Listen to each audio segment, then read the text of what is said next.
Muito bem, meus irmãos, a paz do Senhor Jesus a todos. Vamos apostos aqui para a lição de número 3 deste primeiro trimestre de 2025. A encarnação do Verbo é o assunto da nossa aula. Paz do Senhor, Pastor Hércules, glória seja dada ao nome do Senhor. A paz do Senhor aos nossos queridos professores e alunos da maior escola do mundo, a Escola Bíblica Dominical. Deus abençoe a todos. Muito bem, a lição deste trimestre fala sobre a defesa da fé cristã, combatendo as antigas heresias que se apresentam atualmente com uma nova aparência, uma nova roupagem. São as mesmas mentiras, as mesmas distorções que ocorreram, no início da igreja cristã e que agora se apresentam novamente, só que daí com características diferenciadas para enganar o povo, mas nós estamos aqui de olhos abertos, não é?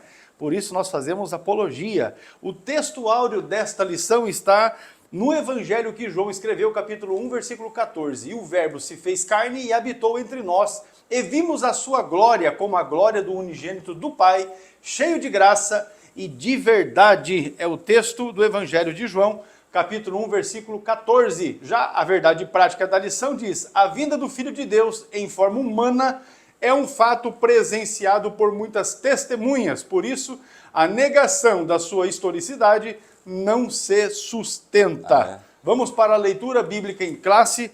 Juntamente com o pastor Adolvilson, o trecho está na primeira epístola de João, capítulo 1, versículos de 1 a 3, e o capítulo 4, versículos de 1 a 3, e ainda a segunda epístola de João, versículo 7. Vamos lá, acompanhe na sua Bíblia, na sua lição, na sua revista, para juntos podermos aprender mais a respeito do Senhor e também da sua palavra. Muito bem, 1 João, capítulo 1, verso 1. O que era desde o princípio, o que vimos com os nossos olhos, o que temos contemplado, e as nossas mãos tocaram da palavra da vida. Porque a vida foi manifestada, e nós a vimos e testificamos dela, e vos anunciamos a vida eterna que estava com o Pai e nos foi manifestada. O que vimos e ouvimos, isto vos anunciamos, para que também tenhais comunhão conosco, e a nossa comunhão é com o Pai e com o seu Filho, Jesus Cristo. 1 João capítulo 4, verso 1. Amados, não creais em todo espírito, mas provai se os espíritos são de Deus, porque já muitos falsos profetas se têm levantado no mundo. Nisto conhecereis o Espírito de Deus. Todo espírito que confessa que Jesus Cristo veio em carne é de Deus. E todo espírito que não confessa que Jesus Cristo veio em carne não é de Deus. Mas este é o espírito do anticristo, do qual já ouvistes que há de vir, e eis que está já no mundo. 2 João capítulo 7, e versículo 7, porque já muitos enganadores entraram no mundo, os quais não confessam que Jesus Cristo veio em carne. Este tal é o enganador e o anticristo. Muito bem, essa leitura bíblica em classe, nós temos aqui nesta lição, a terceira lição deste primeiro trimestre. 3 são os tópicos principais da lição. No primeiro deles, nós vamos elencar as heresias que negam a corporeidade de Cristo. Depois, no tópico segundo, vamos descrever a afirmação apostólica da corporeidade de Jesus. E por fim, no tópico 3, não menos importante, relacionar como as heresias que negam a humanidade e deidade de Cristo se revelam atualmente. E você, então, fique atento, vamos acompanhar juntos aqui os estudos desta lição. A CPAD sugere os hinos 20, 139 e 255 para o devocional da Escola Bíblica Dominical. Fica a dica para que você possa, então, organizar aí, juntamente com os irmãos, alunos da Escola Dominical, o devocional da aula, não é? Vai ser certamente uma bênção. A palavra-chave da nossa lição é docetismo, e o pastor Adolvilson vai trazer aqui uma definição inicial a respeito do assunto da palavra-chave. Docetismo, olha o que escrevi aqui: doutrina herética propagada entre os séculos 2 e 3 depois de Cristo, que nega a existência do corpo físico de Jesus. Para os propagadores dessa heresia, Jesus seria apenas um espírito. O docetismo foi uma heresia cristã primitiva que promovia uma visão falsa da humanidade de Jesus, ou seja, como homem, como carne, né? O docetismo aceitava que Jesus podia até ter sido de alguma forma divina, mas negava sua plena humanidade. Os docetistas convictos ensinavam que Jesus era apenas um espírito ou uma ilusão, parecendo ser humano, mas não tendo corpo algum. É isso que nós vamos falar sobre a humanidade de Jesus nesta aula. E nós escrevemos aqui, Jesus é 100% Deus e 100% homem, segundo o estudo bíblico. Esse tem um nome, chama-se união hipostática. É a doutrina que explica como Jesus pode ser Deus e homem ao mesmo tempo. A doutrina da união hipostática ensina que Jesus é uma pessoa, é só uma pessoa, 100% humana e 100% divina, com as duas naturezas mantendo as suas próprias propriedades, claro, enquanto Jesus palmilhou sobre a face desta terra. Muito bem, irmãos, vamos então aqui introduzindo a lição, apenas reforçando que nós estamos falando sobre apologética. E a apologética cristã é a defesa lógica e racional da fé cristã e também de suas práticas doutrinárias. O termo vem do substantivo grego apologia, que literalmente significa defesa, resposta. O termo grego traduzido por responder aí cito o texto da Epístola de Pedro, capítulo 3, versículo 15, que é preparados para responder com mansidão. Aqui o texto responder é apologia. Numa tradução literal, é sempre preparados para uma defesa. Falando então a respeito de apologia, na introdução aqui da nossa lição de hoje, a de número 3, nós vamos fazer exatamente apologética cristológica, que é uma defesa a respeito da parte cristológica daquilo que é a nossa doutrina cristã. E não só nesta lição de número 3, como em algumas que serão subsequentes, nós vamos também estudar outros aspectos da cristologia, porque no começo da igreja cristã, as discussões que houveram e que culminaram com o concílio lá em Niceia, não é? Dizem respeito especialmente à questão cristológica, o fato da deidade de Jesus Cristo, a pessoalidade de Jesus, enfim, os aspectos primeiros que se discutiram eram exatamente estes, não é? A respeito da trindade, que envolve também a pessoa de Jesus Cristo. Então, nesse trimestre nós vamos falar a respeito disso e agora nesta lição de número 3, a encarnação de Jesus, uma doutrina sobre a humanidade de Cristo. O mesmo apóstolo João, que se empenha em mostrar a deidade absoluta de Jesus, também se preocupa em enfatizar que Jesus viveu entre nós, participou da natureza humana e teve corpo físico humano. Ele, inclusive, escrevendo aquilo que escreveu, o Evangelho, as epístolas, que são 3, e também a revelação do Apocalipse, você observa que ele faz afirmações enfáticas exatamente nesse sentido, comprovando, não é? Comprovando que Jesus, que é Deus, ele se encarnou e viveu nesta terra, porque já naqueles dias, na sua contemporaneidade, haviam cristãos, pessoas que se diziam cristãos e que estavam formulando heresias, inclusive levantando seitas, e o gnosticismo naquele tempo era bem intenso, então ele já está nos seus escritos fazendo esta confrontação, esta apologia, dando resposta. A presente lição, então, é uma apologia à humanidade plena de Jesus Cristo. Vamos então aqui, pastor Adovilson, já para o ponto primeiro da lição, heresias que negam a corporeidade de Cristo, é o assunto primeiro aqui. Muito bem, o tópico 1 e o subponto 1, o que é docetismo? Embora já tenhamos definido aí, pastor, nessa aula, na palavra-chave ali, agora a pessoa pode questionar o que eu tenho a ver com essa heresia lá do 2º e 3º século. A questão é que o pastor comentou bem no início desta aula, esta heresia está presente hoje. Com certeza. É maquiada com a nova roupagem, ela está presente hoje, conforme nós vamos ver aí posteriormente nesta aula. Então temos aí, já definido, mas o termo vem do grego dokel, que significa ter a aparência. O docetismo é a mais antiga heresia da história da igreja e consiste em negar que Jesus tivesse um corpo físico. Ao longo desta aula nós vamos provar isto biblicamente, que ele sim tinha um corpo físico, humano. A sua humanidade era simplesmente simplesmente uma aparência, como um fantasma. Então veja bem ao ponto que chega. É absurdo, né? É um absurdo, porque nós temos a Bíblia como regra de fé e prática, e essas heresias não suportam passar pelo crivo daquilo que o nosso Deus deixou para nós combatermos estas heresias que estão surgindo aí sutilmente, né? Vamos dizer assim, e as pessoas que não estão bem informadas sobre o assunto são levados por esses ventos doutrinários, essas mentiras, uma palavra objetiva é heresia, né?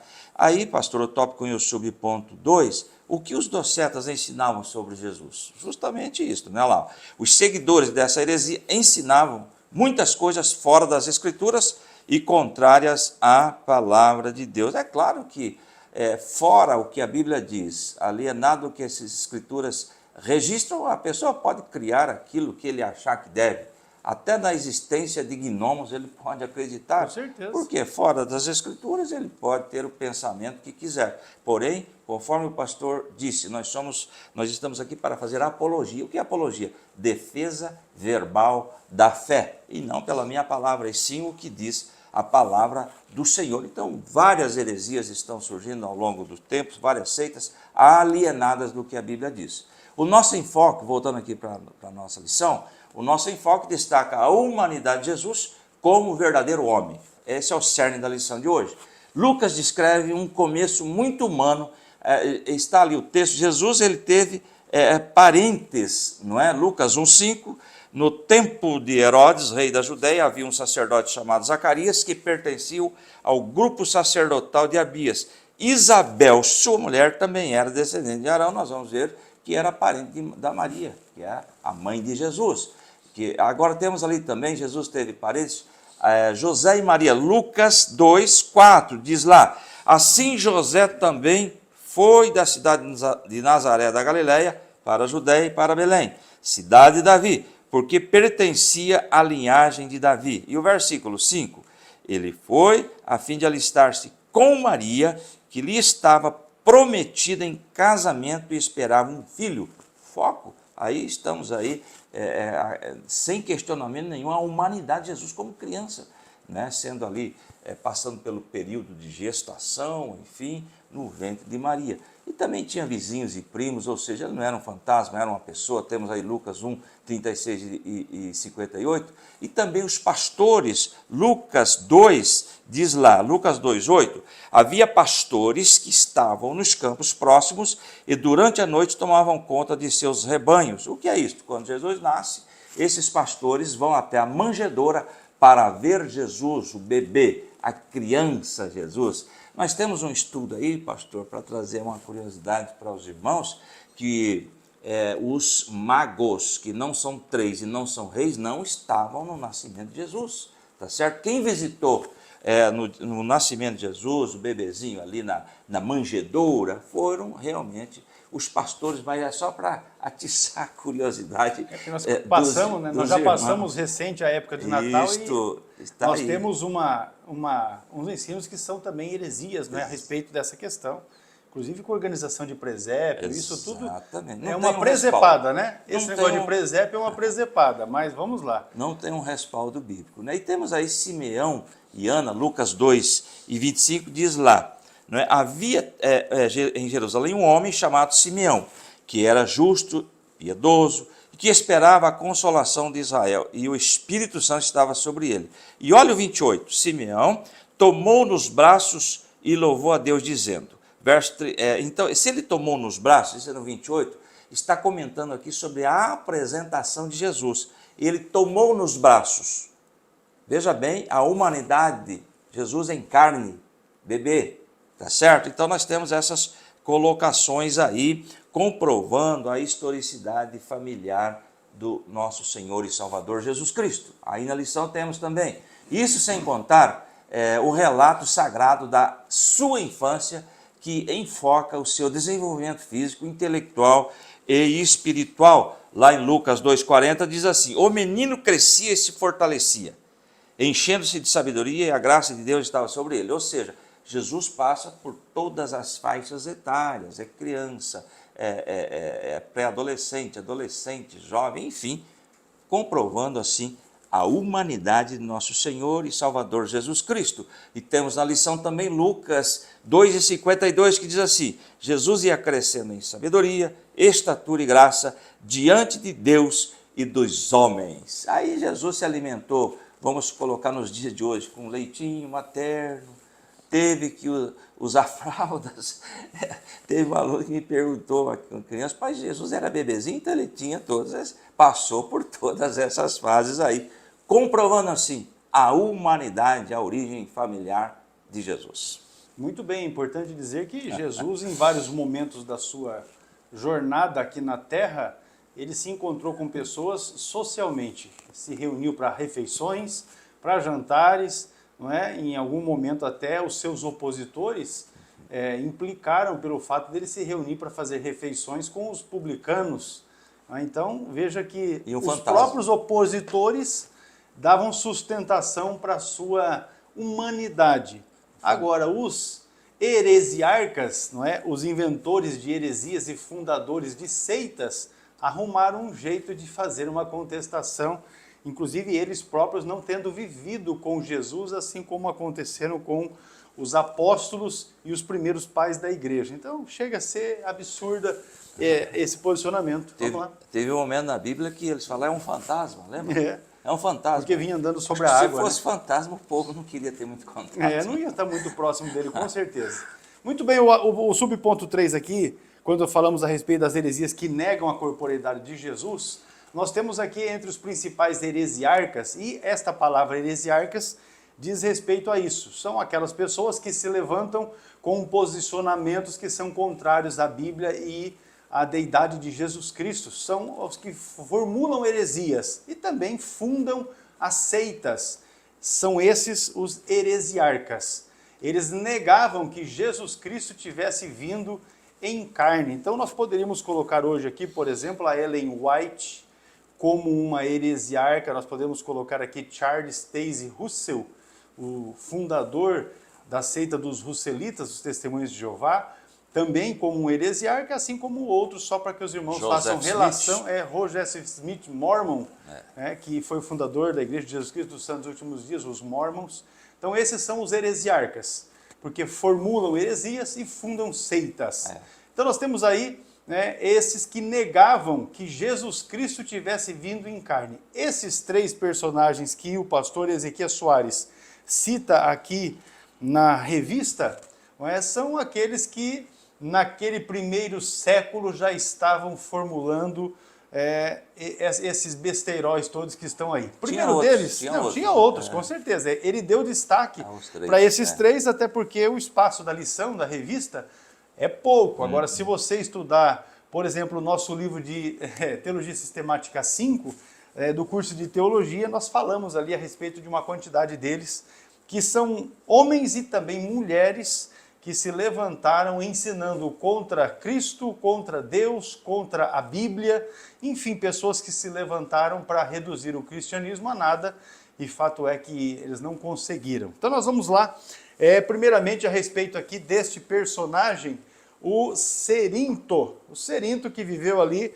aproximadamente no século 100, foi um dos primeiros líderes do antigo gnosticismo, que foi reconhecido como um heresiarca pelos primeiros cristãos, devido aos seus ensinamentos sobre Jesus Cristo e as suas interpretações sobre o cristianismo, ao contrário dos ensinamentos ortodoxos e a escola gnóstica, que nós já vamos pontuar para os irmãos a respeito disso, de Cerinto, a escola gnóstica de Cerinto, seguia a lei judaica, negava que o Deus Supremo tenha sido ou tenha feito o mundo físico e também negava a divindade de Jesus. Na interpretação deste indivíduo aí, o Cerinto, o Espírito de Cristo veio a Jesus no momento do seu batismo, guiando-lhe em todo o seu ministério, mas abandonando-o momentos antes da sua crucificação. Quando nós falamos a respeito do gnosticismo, é importante que os irmãos compreendam, porque é uma expressão que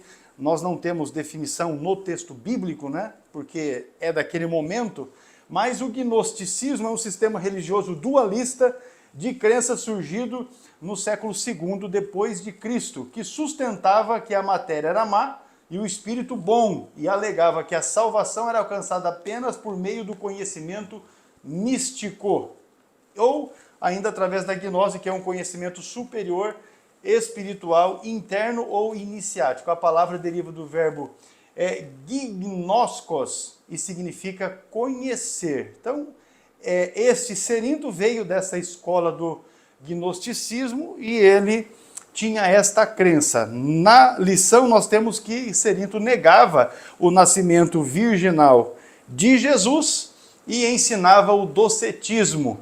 Ele foi contemporâneo de João em Éfeso. Então você observa que João, até já mencionei esse aspecto, quando João escreve aquilo que ele deixou registrado por inspiração divina, já era também, não é? Já era também uma apologia fazendo ou dando a resposta àquilo que o docetismo ensinava, e por conta desse indivíduo aí, o Cerinto, que era um dos que ensinavam a respeito do assunto, né? O docetismo, o fato de negar que Jesus Cristo de fato tivesse um corpo humano, físico.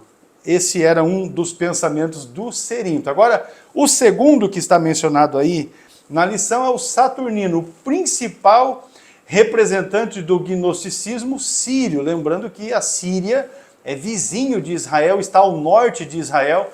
Este Saturnino, que era um gnóstico lá da região, ele ensinava que Jesus Cristo não nasceu. Olha só o absurdo. Não teve forma e nem corpo. Foi simplesmente visto de forma humana em mera aparência. Você quer uma resposta direta de João? Tudo por inspiração de Deus, não é? É o próprio Evangelho de João, capítulo 1, versículo 14, que é o versículo-chave da nossa lição de hoje, texto áureo da lição, que diz que o Verbo se fez carne, habitou entre nós e vimos a sua glória, glória como do unigênito do Pai. E olha que João foi aquele que andou com Jesus, certamente fez várias refeições com o Senhor, não é, durante o seu ministério, e que ao final nós temos relato de João reclinando-se em Jesus. Então você vê que João teve uma proximidade tão grande com Jesus que ele pessoalmente testificou a respeito de Jesus Cristo ter de fato um corpo físico humano, não é? O corpo que, por intermédio dele, Jesus realizou tudo o que fez aqui nessa terra, e depois este mesmo corpo foi recebido também em cima, nas alturas. O terceiro personagem que o pastor Ezequias Soares menciona aí ele está falando do Marcião. Marcião, de Sinop, viveu entre os anos 85 e o ano 160. Você observa que os escritos de João, o último, que foi o Apocalipse, foi ali por volta do ano 96 da era cristã. Então você também observa que João era contemporâneo deste Marcião, que foi um dos mais proeminentes heresiarcas durante o cristianismo primitivo. Um teólogo cristão primitivo que defendia que Jesus era essencialmente um espírito que aparecia aos homens e não totalmente humano. Marcião acreditava que o Deus do Antigo Testamento não era o mesmo que Cristo, pois o primeiro era o Deus do mal e o segundo o Deus do bem. Marcião e o marcionismo, o sistema de crenças que ele desenvolveu, negavam a conexão entre pessoas da Trindade e a verdade dogmática de que Cristo estava prefigurado nas Escrituras. Você fique bem atento, porque nós vamos estudar, não é, a respeito da Trindade ainda nas próximas lições aqui, e vamos ver esta confrontação, uma resposta direta e objetiva à doutrina marcionista, que foi aquilo que Marcião deixou de registro, uma heresia que não se sustenta. Ele é um outro heresiarca que negava ser Cristo verdadeiramente humano, mas quanto ao seu corpo, não se sabe se na opinião dele era apenas uma aparência ou uma substância etérea, porque na verdade, quando ele deixou esse postulado que escreveu a respeito de Jesus, não ter corpo, ele não se posicionou definitivamente a respeito disso. Se era uma aparência ou apenas uma substância etérea. A substância etérea aqui é algo considerado algo que é puro, algo que é elevado, ainda celeste. Por isso, essa concepção dele não entender se de fato era uma substância que tinha essa característica pura, elevada. Ele não entendeu porque não leu a Bíblia, né?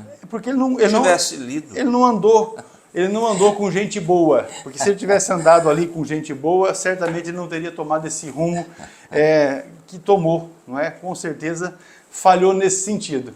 No entanto, a Bíblia declara de maneira bem direta que Jesus nasceu, não é? O pastor Adolfo já mencionou vários textos aqui em Lucas que estão na lição, e mencionado inclusive o local onde Jesus nasceu, em Belém da Judéia. E aí a referência de Mateus capítulo 2 e o versículo de número 1 é uma das referências que nós podemos lançar mão para esta comprovação, porque o texto diz bem claro: e tendo nascido Jesus em Belém da Judéia, no tempo do rei Herodes, eis que uns magos vieram do Oriente a Jerusalém. Então, observa aí a sustentação de que Jesus nasceu. Ele tomou a forma de um bebê, foi amamentado, não é? Conforme o pastor disse aqui, como uma criança normal ele se fez, não é? Precisou ser alimentado, certamente em algum momento precisou de amparo dos pais, teve que ser ali sustentado pelas mãos para começar a andar. Era uma criança normal como qualquer outra. Se nós andarmos aqui pela Escritura, Lucas também deixa registrado isso, capítulo 2 e versículo 11, diz assim, pois na cidade de Davi vos nasceu hoje o Salvador, que é Cristo, o Senhor. Também, não é? Tanto o texto que eu já mencionei aqui, de Mateus capítulo 2, que fala que ele nasceu no tempo do rei Herodes, também Lucas capítulo 2 e o verso 1 também registra ele historicamente no reinado de César Augusto. Diz o texto assim, de Lucas capítulo 2 e o versículo 1. E aconteceu naqueles dias que saiu um decreto da parte de César Augusto, para que todo mundo se alistasse. Então, está bem posicionado aqui o nascimento de Jesus, da época em que ele nasceu, quem eram os governadores, quem eram os procuradores ali das províncias, da região onde estava o território de Israel. A Bíblia também fala a respeito do corpo físico de Jesus. Nós já mencionamos aqui alguns textos que pontuam a respeito disso, mas João capítulo 2 e o versículo de número 21 diz assim: mas ele falava no templo do seu corpo. A característica aqui, quando o assunto era a purificação do templo, ele estava se referindo ao seu corpo físico, porque ele não era um fantasma, como alguns aí sugeriram. Jesus, mesmo sendo Deus, tornou-se homem e desenvolveu-se fisicamente, intelectualmente e espiritualmente. Glória a Deus por isso. Nós encerramos aqui o tópico primeiro da nossa lição. Vamos fazer um rápido intervalo, fique ligadinho aí nas informações sobre o CETADB, e se ainda não se inscreveu no nosso canal aqui, você se inscreva e ative as notificações para não perder nenhum conteúdo que nós disponibilizamos aqui no canal CETADB no YouTube. Já voltamos.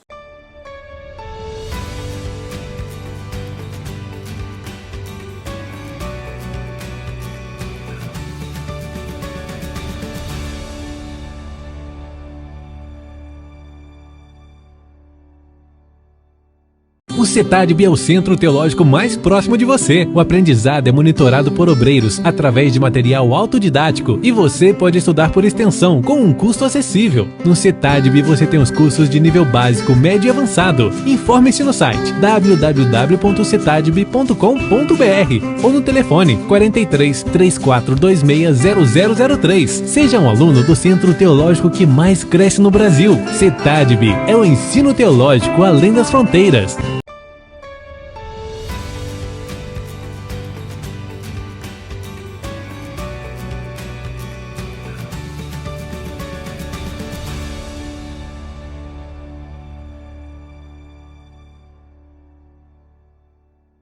Muito bem, meus irmãos, retomando a nossa aula, o tópico 2 da lição fala sobre a afirmação apostólica da corporeidade de Jesus. Isso quer dizer que Jesus teve corpo e os apóstolos fizeram afirmações incisivas a respeito disso. Vamos aqui com o pastor Adovilson, o João capítulo 1, versículo 1, que diz: o que era desde o princípio.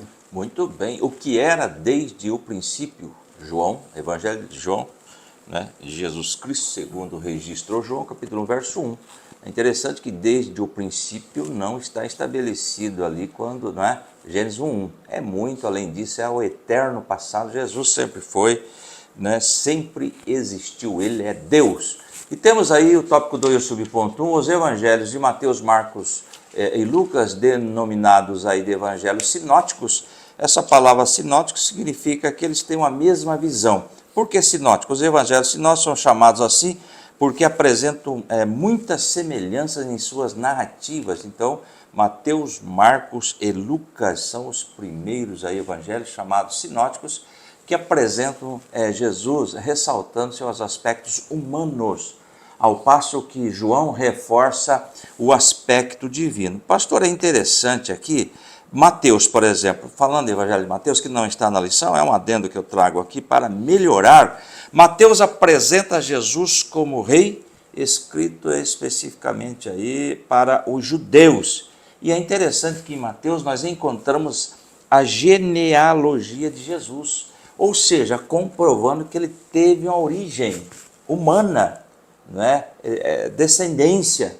Então aí vem contrariar esses ensinos errôneos dessas seitas que estão surgindo por aí. Já o Evangelho de Marcos, Jesus é apresentado como um servo sofredor que veio para servir a humanidade e resgatá-la do pecado.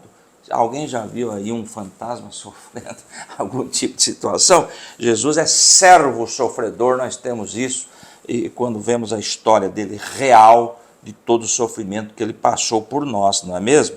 Agora veja bem, e o Evangelho de Lucas apresenta Jesus Cristo, foi escrito direcionado aos gregos, porque deveria ser uma pessoa capacitada, e Lucas era um médico, escreveu aí para os gregos. Ele apresenta Jesus como homem perfeito, olha aí, com uma humanidade que se preocupa com os mais fracos, aflitos e marginalizados. Então veja bem que nas entrelinhas os próprios evangelhos já combatem esta seita docetista. E agora no Evangelho de João, que nós vamos ver, o Evangelho de João apresenta Jesus como Deus.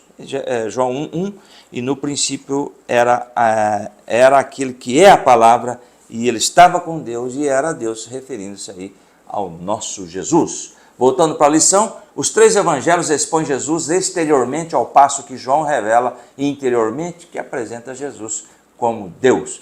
Pode-se dizer que o Evangelho de João era uma interpretação de Jesus, tá? A expressão o que era desde o princípio, temos aí na nossa lição, é uma reiteração daquilo que o apóstolo afirma na introdução do Evangelho, que leva o seu nome.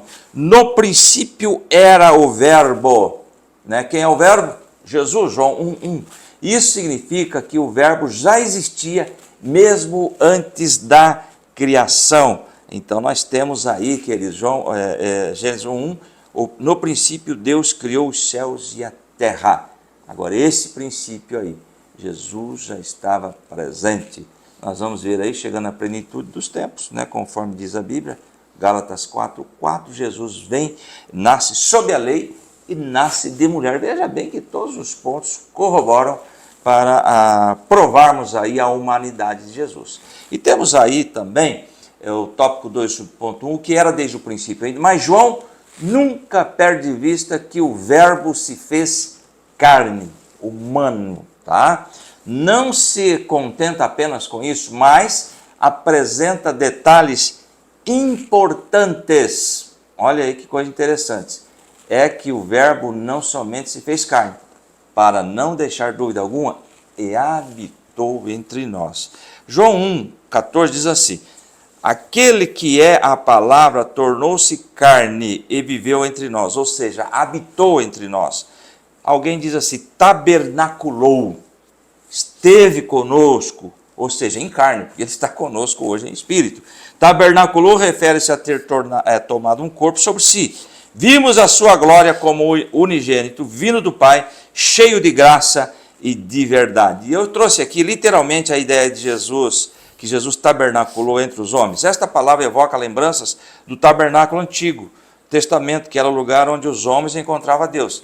Jesus, que é a expressão exata do Pai, é a pessoa no qual encontramos Deus. Hoje, antigamente o povo olhava para o tabernáculo, olha lá, Deus habita no tabernáculo.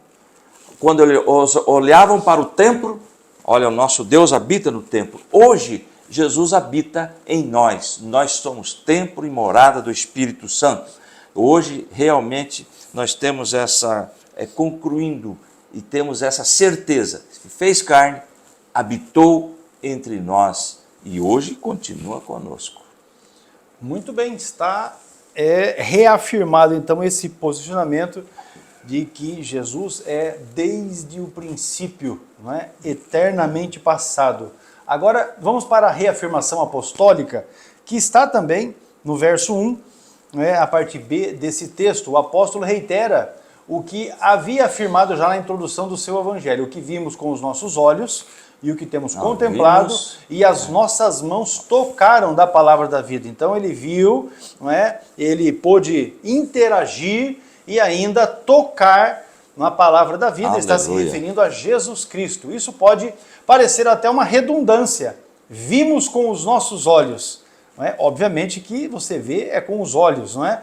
Mas o propósito que João tem ao deixar registrado desta forma é mostrar com ênfase e também sem deixar dúvida alguma que o Senhor Jesus veio encarnar o mundo e que pôde ser tocado pelos que com ele conviveram. Nós mencionamos já algo nesse sentido, porque exatamente João tinha uma autoridade maior para falar a respeito disso, e isso dando resposta aos heresiarcas do seu tempo, porque ele era o remanescente dos apóstolos que viveram com Jesus, que andaram com Jesus, que comeram peixe lá na praia com Jesus, que comeram daqueles pães que Jesus multiplicou, não é? Que pôde tocar com Jesus, pôde amparar as lágrimas de Jesus, enfim, ele de fato tinha essa autoridade.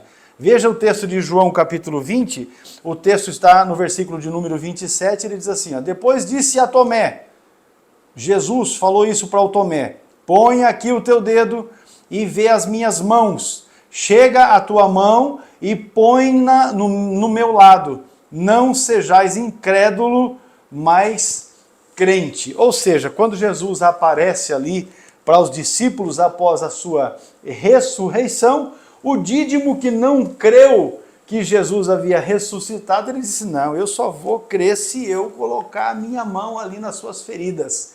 Jesus, então, quando reaparece a segunda vez, ele fala para o Tomé, o dídimo, fala, olha, coloque aqui a tua mão nas marcas, nas chagas, nas feridas que foram feitas no meu corpo, porque de fato ele tinha um corpo, não é? Não era um fantasma conforme os docetistas ensinavam. Veja que a presença do nome de Pilatos no credo dos apóstolos o posiciona nos acontecimentos passados, porque o fato de dizer que Jesus Cristo, não é, padeceu sobre o poder de Pilatos, isso está no credo apostólico, né, já posiciona Jesus como uma pessoa humana naqueles dias em que Pilatos era o comandante ali da região de Israel. Ele sofreu sob Pôncio Pilatos, ou seja, padeceu nas mãos de um personagem da história, logo o Senhor Jesus só pode também ser alguém da história. Esse texto de Paulo aos Romanos, capítulo de número 1 e o versículo de número 3 também ajuda a dar sustentação a essa verdade, porque diz assim, acerca de seu filho que nasceu da descendência de Davi. Nasceu da descendência de Davi, segundo a carne. Aleluia! Então nós temos aqui reafirmado pelo apóstolo João, reafirmado pelo apóstolo Paulo, de que Jesus de fato tinha um corpo humano, nasceu, se desenvolveu e viveu nesta terra, não é, para a glória de Deus Pai e para a nossa bendita e eterna salvação. Agora, pastor Adovilson, subponto 3, uma crença herética, e a base é a primeira epístola que João escreveu, capítulo 4, versículos 2 e 3, que inclusive está também na nossa leitura bíblica em classe. Muito bem, tópico 2, subponto 3. João viveu seus últimos dias na cidade de Éfeso, que era a cidade Cerinto-Odoceta. Então estava ali essa divulgação dessas heresias nesta região de Éfeso. Os escritos do apóstolo João e do Evangelho, o Evangelho, as 3 epístolas e o livro do Apocalipse, foram produzidos na última década do primeiro século. Nessa época o docetismo já se difundia entre os cristãos. Agora, pastor, a questão que nós vamos comentar sobre Jesus veio em carne, está na nossa lição. Por isso, o apóstolo esclarece de maneira direta, não tem enrolação, é objetivo, que todo aquele que nega que Jesus veio em carne não é de Deus. 1 João 4, 2. Eu quero ler o 2 primeiro e o 3 depois. 1 João 4, 2. Vocês podem reconhecer o Espírito de Deus deste modo. Todo espírito que confessa que Jesus Cristo veio em carne procede de Deus. E o verso 3. Mas todo espírito que não confessa que Jesus não procede de Deus, este é o espírito do anticristo, acerca do qual vocês já ouviram que agora já está no mundo. Agora, veja bem, quando estas seitas batem à porta das pessoas, eles não vão entrar nesses detalhes, eles vão até falar de Jesus, que Jesus é bom, maravilhoso, enfim, né? Agora, eles não vão entrar nisto aqui. Quem não conhece a palavra de Deus facilmente é enganado. Agora, se alguém perguntar para um deles, você crê que Jesus Cristo veio em carne, ele nasceu, ele foi homem? Se ele falar não, então manda sair da porta da sua casa. Não receba, porque não é de Deus. Então eles maquiam, eles chegam com um discurso muito bonito. Aliás, quem é enveredado para estas seitas é porque tem lá um lugar, um ambiente agradável, recebe as pessoas, depois da reunião tem lá um lanche, e a pessoa é cativada por isso. Mas nós que conhecemos a Bíblia temos que analisar aquilo que eles estão ensinando. E se a pessoa não é preocupada em aprender, facilmente vai ser aí levado por esses ventos de doutrina. E depois, para sair de um grupo desse, aí que vem a dificuldade, pastor.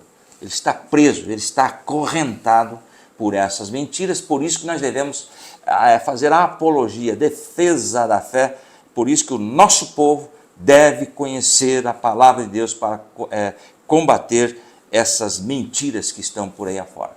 Continuando nossa lição, veja a gravidade dessa heresia. Pois se Jesus não teve um corpo físico real, ele também não morreu. E se não morreu, também não ressuscitou. E se não ressuscitou, o que nós estamos fazendo aqui uma hora dessa? Então, logo, não há esperança de salvação. Se ele não ressuscitou, todo o nosso trabalho é em vão. Toda a nossa luta contra Satanás, contra a carne e o mundo é em vão. Lá em 1 Coríntios, tem o texto aí para nós, 1 Coríntios 15, e 1 diz assim: irmãos, quero lembrar-lhes o evangelho que lhes preguei, o qual vocês receberam e no qual estão firmes. 2. Por meio deste evangelho vocês são salvos, desde que se apeguem firmemente à palavra que lhes preguei. Caso contrário, vocês têm crido em vão. Ou seja, não é? E o versículo 3, pois o que primeiramente lhes transmiti foi o que recebi. Ou seja, não é a palavra particular dele, é o próprio Deus que o inspirou, que Cristo morreu pelos nossos pecados, segundo as Escrituras sagradas. E olha o versículo 17, e se Cristo não ressuscitou, inútil é a fé que vocês têm, e ainda estão em seus pecados. E o 18, neste caso, também os que dormiram em Cristo estão perdidos. Ou seja, se ele não tinha um corpo, ele não morreu, ele não ressuscitou, e se não ressuscitou, não tem esperança para a humanidade. Mas o fato é que ele ressuscitou e vivo está para a glória do nome do Senhor. E nós estamos apregoando isto nesta aula. Ele veio em carne, ele foi morto mas ressuscitou ao terceiro dia e vive e reina pela eternidade. Deixa eu contar uma experiência aqui para os irmãos. Logo que eu me converti, com pouco tempo que eu era crente, eu ainda não havia me batizado, mas eu acabei acompanhando um casal que a guria havia sido testemunha de Jeová. Quando nós estávamos evangelizando o esposo dela, aí eles voltaram a frequentar a casa dessa pessoa para que ela voltasse para o salão do reino.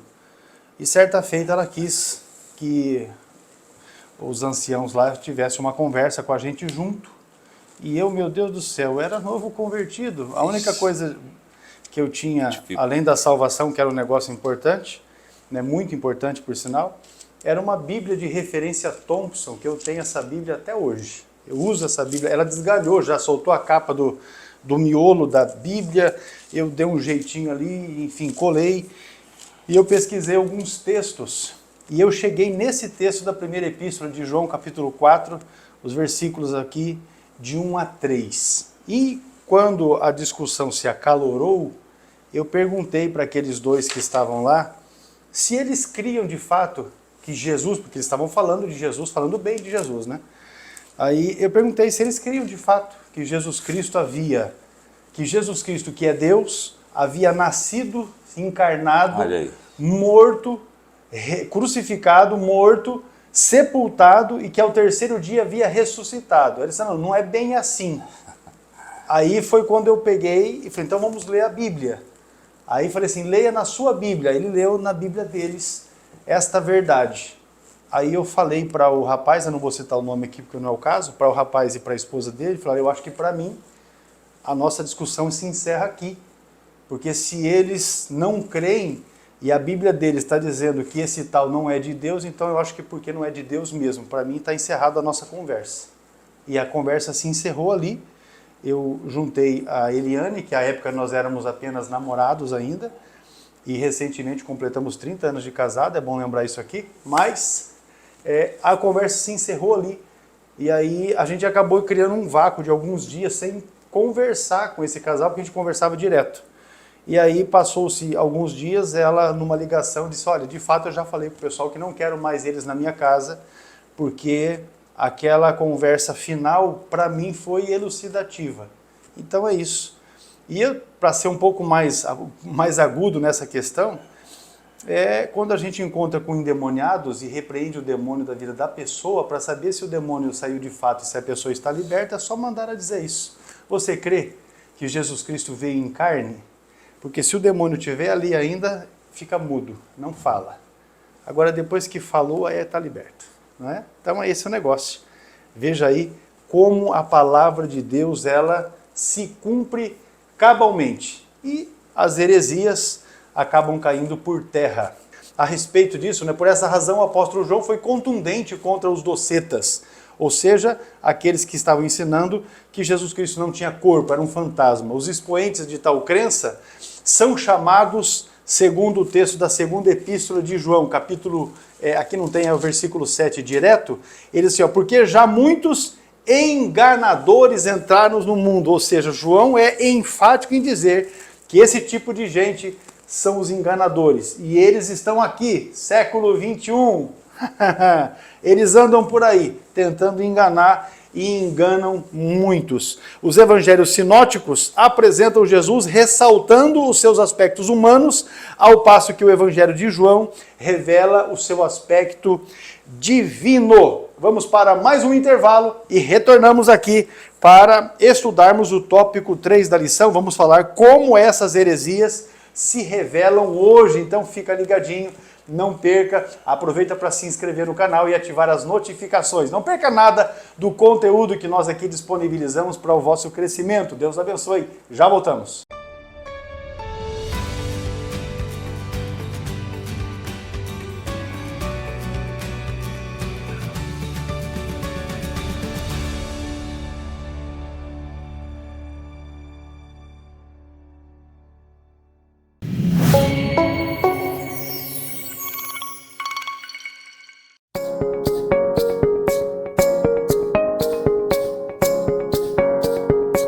Apresentamos o nosso curso de Teologia de nível básico. uma jornada de conhecimento ministerial. Composta por 17 matérias cuidadosamente selecionadas. Nosso curso foi projetado para proporcionar aos alunos uma base sólida e profunda em fundamentos doutrinários bíblicos e pentecostais.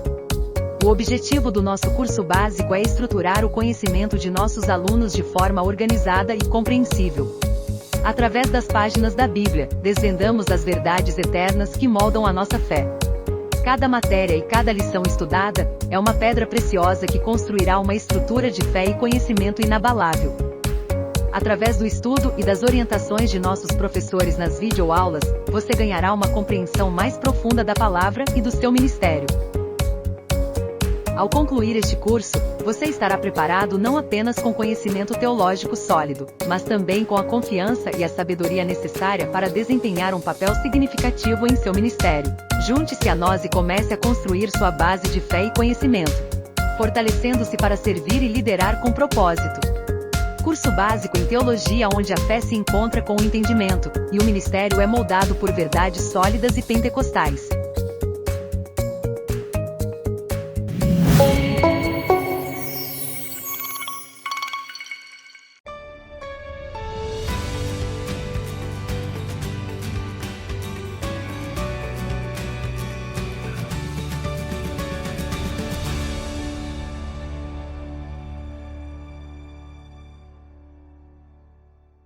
Tópico 3 da lição, como estas heresias se revelam hoje. É o assunto nosso aqui, pastor Adovilson, Exato. Quanto ao nascimento virginal de Jesus. É isso que eu falei no início. Por que devo eu conhecer essas heresias? Porque eles estão aqui hoje. Olha aí o tópico 3, o subponto 1.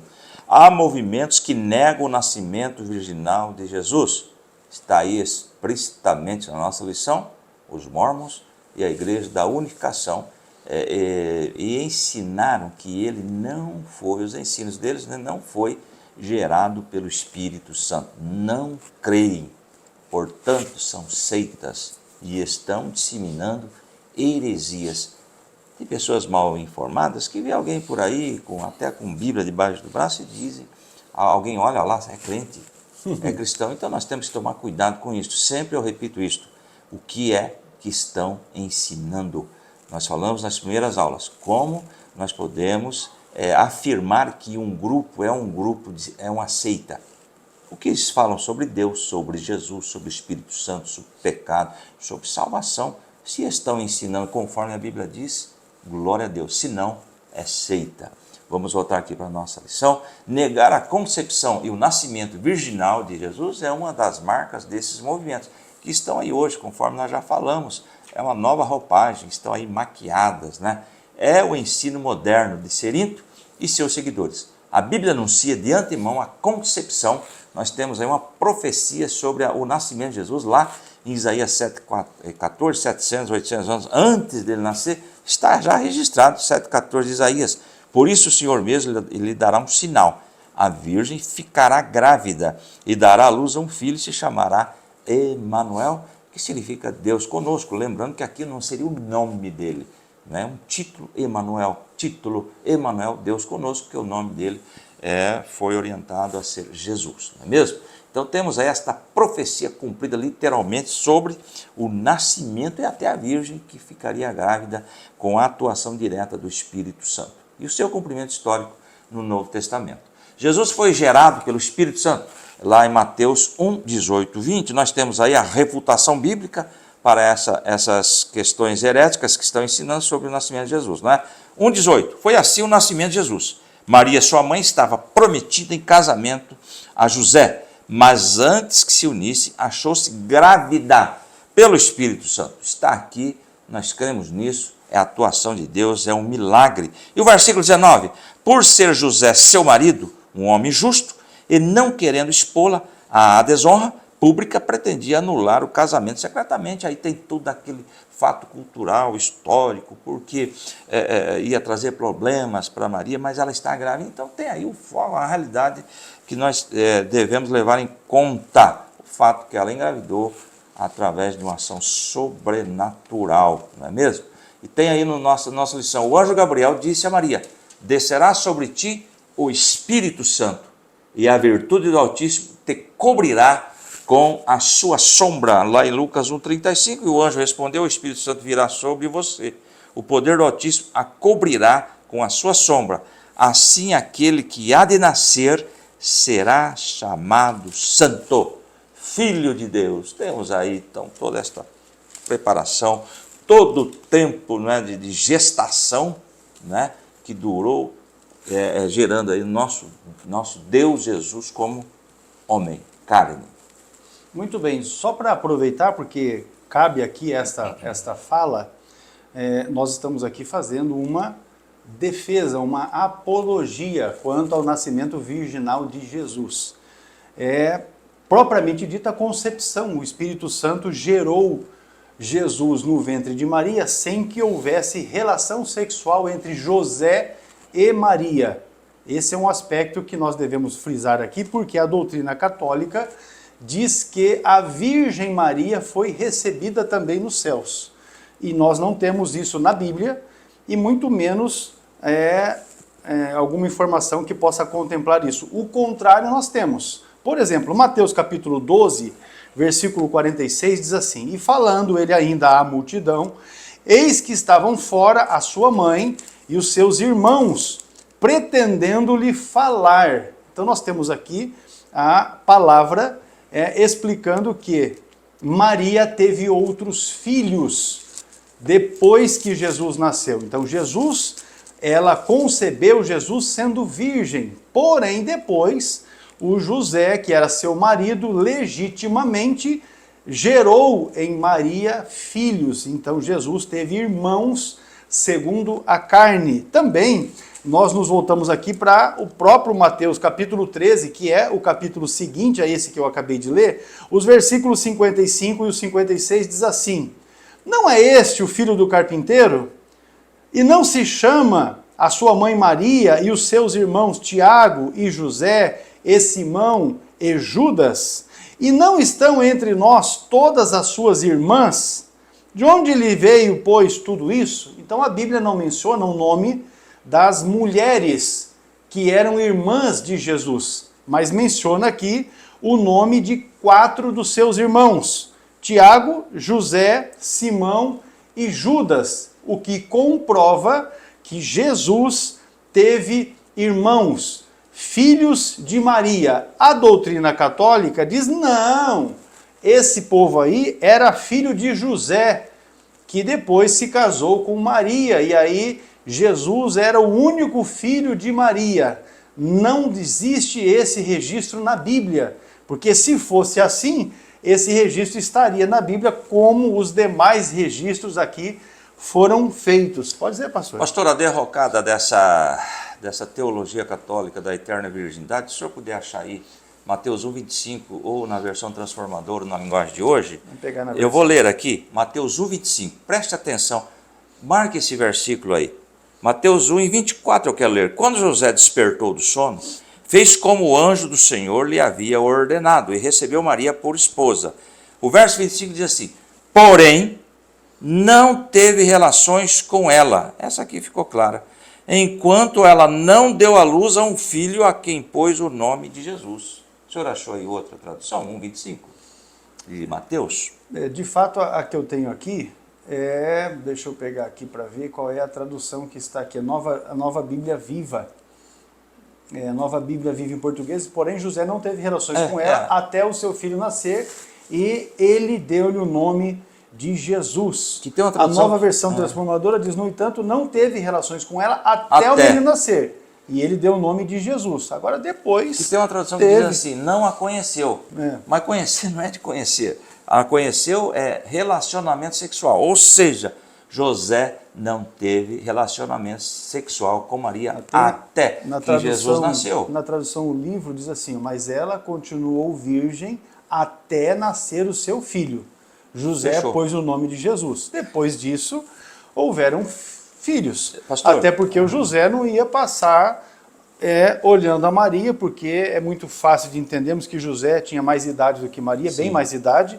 Aí, imagine ali um senhor já maduro, olhando para uma jovem e não vai ter relação com ela. Aí fica difícil, não é costume daqueles dias. O costume era ter muitos filhos, Exatamente. as famílias. Então, essa doutrina católica não se sustenta pela Escritura. Ou seja, dizer que Maria continuou virgem e foi recebida no céu é duas heresias. Porque Exato. não existe comprovação de que ela foi recebida no céu, não é? E também o fato dela ter continuado virgem, o amparo bíblico não diz isso. Só para encerrar, se José teve relações com Maria depois do nascimento de Jesus, na época não existia método contraceptivo. De fato. Ou seja, é fato, é realidade, você pode guardar esse versículo que é muito importante. Maravilha, então vamos aqui para o subponto 2 da lição, que diz quanto à sua morte e ressurreição. Quanto à morte e à ressurreição de Cristo, o heresiarca gnóstico do Egito, e aqui a referência é o Basílides. Esse Basílides era um gnóstico lá da região de Alexandria. Vamos dizer aqui que havia uma grande escola, né, em Alexandria, onde tem uma das maiores bibliotecas do mundo, não é? Alexandria, no Egito. E também uma grande escola cristã que se instalou em Constantinopla.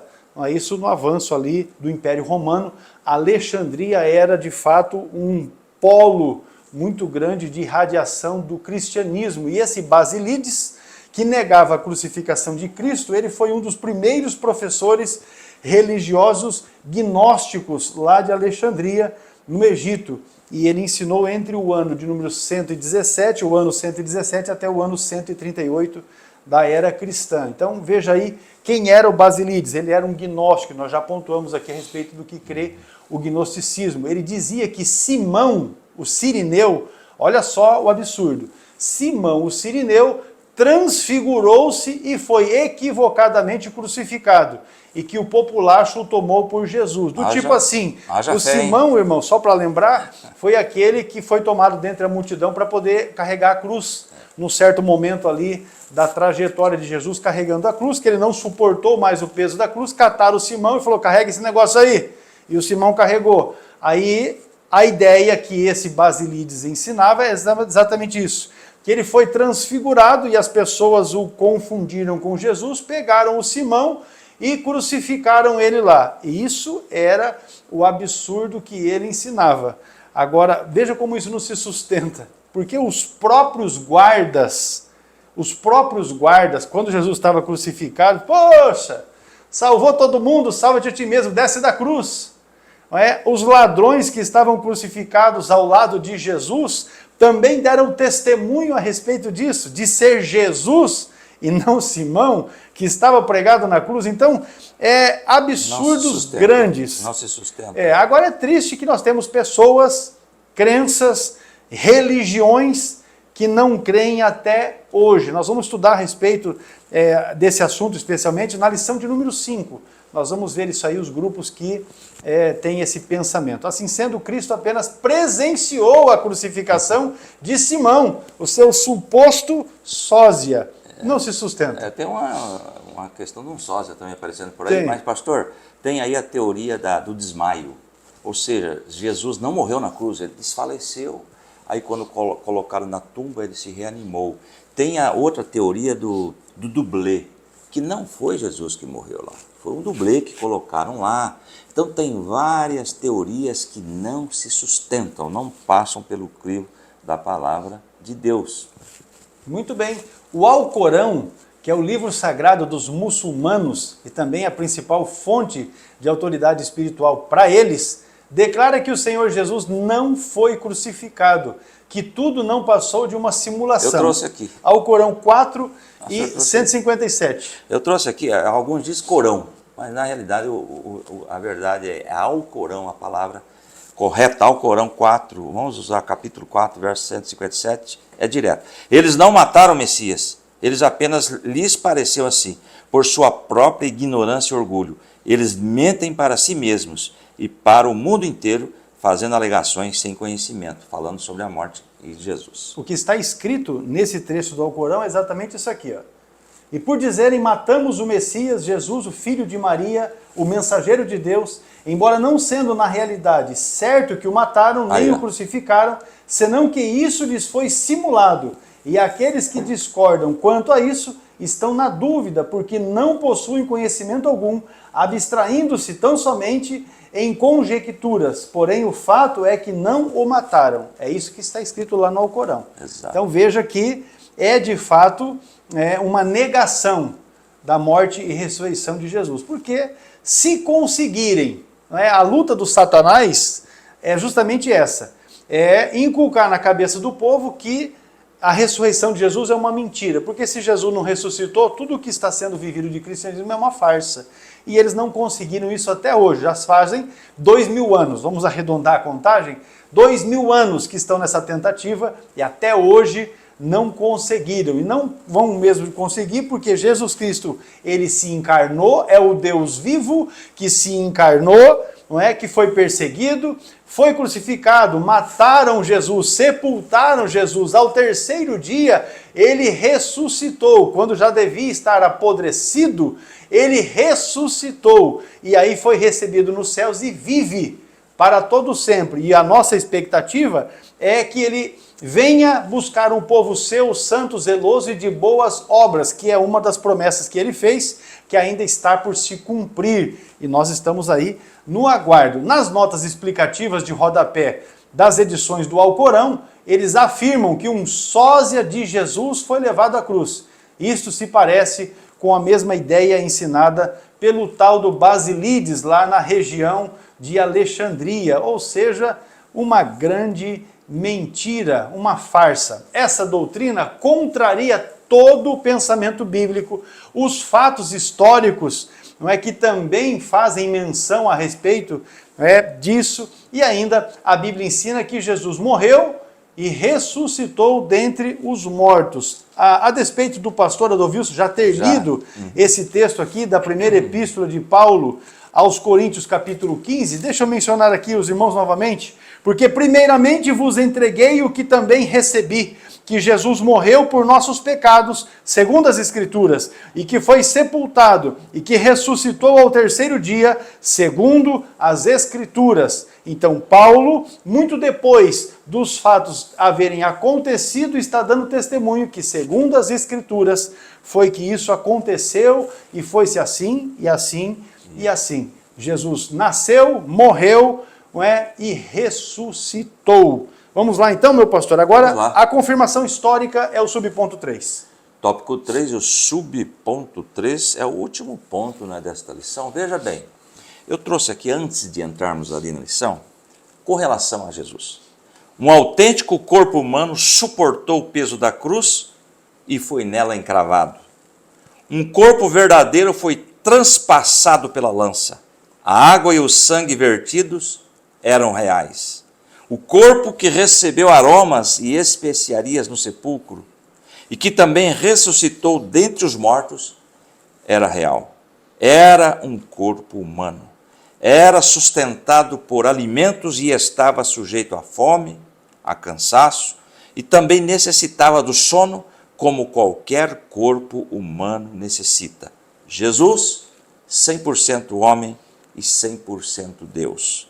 E temos aí agora, entrando aqui na lição, a confirmação bíblica histórica da morte de Jesus é fato incontestável. Cidades, governantes foram mencionados aí, não é? Historiadores não cristãos judeus romanos atestavam a morte de Jesus. Flávio Joséfo, historiador judeu, temos aí a data 37 a 100 depois de Cristo, disse: acusaram-no perante Pilatos, e este ordenou que o crucificasse. Os que o haviam amado durante a sua vida não o abandonaram depois da morte. Ou seja, o cristianismo cresceu e está crescendo, porque ele está vivo. Ok? Agora veja bem, o historiador romano Tácito, 55 a 117 depois de Cristo, escreveu: aquele de quem levavam o nome Cristo foi executado no reinado de Tibério pelo procurador Pôncio Pilatos. Registrado na história o acontecimento, até nomes aí de governadores. A Bíblia declara que Jesus, depois de ter padecido, se apresentou vivo, com muitas e infalíveis provas, Atos 1:3.